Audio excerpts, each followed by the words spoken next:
Green crackers అంటే ఏంటి? Normal క్రాకర్స్కి వీటికి మధ్యన తేడా ఏమిటి? ఈ వీడియోలో తెలుసుకుందాం.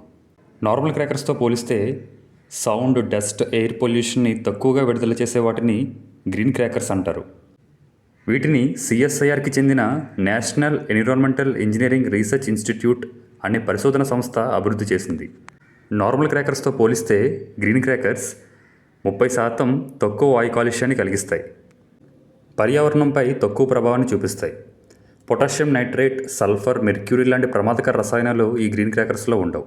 కాబట్టి పర్యావరణానికి హాని కలిగించే నైట్రస్ ఆక్సైడ్, సల్ఫర్ డయాక్సైడ్ లాంటి గ్యాసెస్ తక్కువగా విడుదలవుతాయి. మరి ఈ గ్రీన్ క్రాకర్స్ని ఎలా గుర్తించాలి? షాప్స్లో ఈ గ్రీన్ క్రాకర్స్ బాక్సెస్ పైన సిఎస్ఐఆర్ NEERI అనే పేరుతో లోగో వేసి QR కోడ్తో ఉంటుంది. Please like my video and follow my channel for more such content.